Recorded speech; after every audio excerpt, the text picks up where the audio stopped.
Some people shout when God answers their prayer, but a few months later, they're confused because what they prayed for is slipping away. It's not because God failed, but because they didn't know how to protect an answered prayer. The enemy doesn't fight hardest before the answer, he fights hardest after. If God has answered you or is about to, this message may be the reason you keep what you prayed for. Stay with me, because answered prayers still need protection. An answered prayer is a spiritual gift. It's a tangible piece of heaven delivered into your life.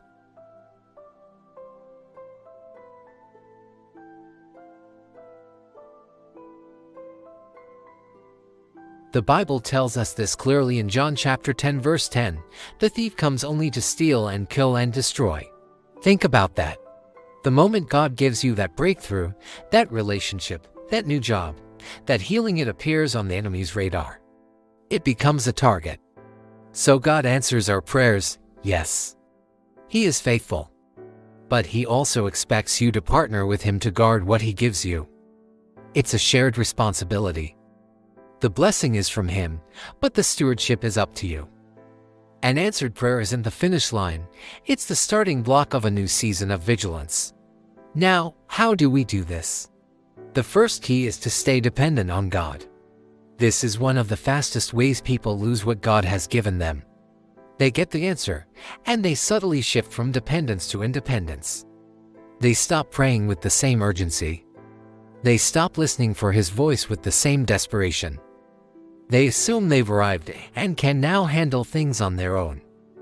But Proverbs chapter 3 tells us, "Trust in the Lord with all your heart, and lean not on your own understanding, and all your ways submit to Him, and He will make your path straight." The insight here is powerful. The same God you depended on to receive the blessing is the same God you must depend on to keep it. Answered prayer is not a declaration of your independence, it's an invitation into deeper reliance on Him.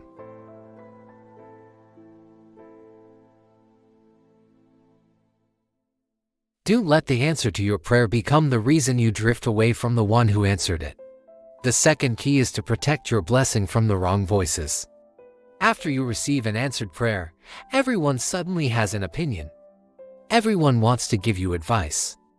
Everyone wants access to your new reality. But you have to be discerning. In the book of Nehemiah, when they were rebuilding the wall, which was an answered prayer, the enemy didn't just attack with swords. Nehemiah chapter 4 says the enemy attacked by speaking discouraging words to the people where they were tired and vulnerable.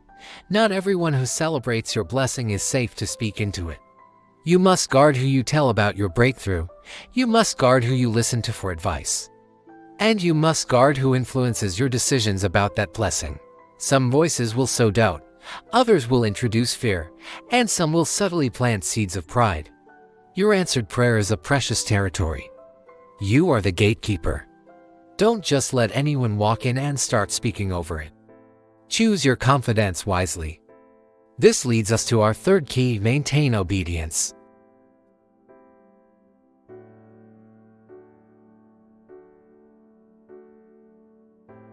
It's almost as if they think the blessing is a reward for past behavior, so now they can ease up. But the Bible consistently links blessing with obedience. Deuteronomy chapter 28 verse 1 says, "If you fully obey the Lord your God and carefully follow all His commands I give you today, the Lord your God will set you high above all the nations on earth." Here is a warning we all need to hear. Disobedience doesn't cancel the blessing immediately. It's often a slow leak. It slowly weakens the spiritual foundation that the blessing is built upon. Think about it: the spiritual disciplines, the integrity, the sacrifice, whatever practices of obedience protected you before you received the answer must continue after you receive the answer. Obedience isn't a currency you use to buy a blessing, it's the container you use to hold it. Don't abandon the very principles that brought you into your promised land. The fourth key to protecting your answered prayer is to walk in humility. Answered prayers can be a major temptation for our pride. It's easy to start taking a little bit of the credit, isn't it? To think, my faith was strong, or I prayed hard enough. We can fall into self-credit and a sense of spiritual laziness, as if we've earned a break.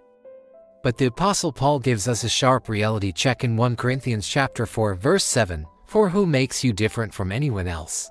What do you have that you did not receive? And if you did receive it, why do you boast as though you did not?" Here's the truth: God doesn't remove blessings because of our weakness. He is patient with our struggles. But He resists the proud. He removes blessings when pride replaces gratitude. The way you protect what God has given you is to stay low. Stay thankful. Stay teachable. Constantly remind yourself that every good thing is a gift from above. Humility is the posture that keeps you positioned under the flow of God's grace. It says, "God, this was all you, and I need you just as much today as I did yesterday." Finally, the fifth key is to keep praying after the answer comes. This might sound obvious, but it's a trap so many of us fall into. We pray and we fast and we cry out to God until the breakthrough comes, and then we stop. The communication line goes quiet. But the Bible instructs us in 1 Thessalonians chapter 5 to pray without ceasing. This verse doesn't have an exception clause that says, "until you get what you want." Prayer doesn't stop after the answer, it simply shifts. Your prayers shift from asking to guarding. Your prayer time becomes a time of thanksgiving, which reinforces your humility. It becomes a time of seeking direction on how to manage the blessing. And it becomes a time of building a spiritual covering over it, asking God to protect it from the enemy's attacks. Prayer before the answer is like building the ship.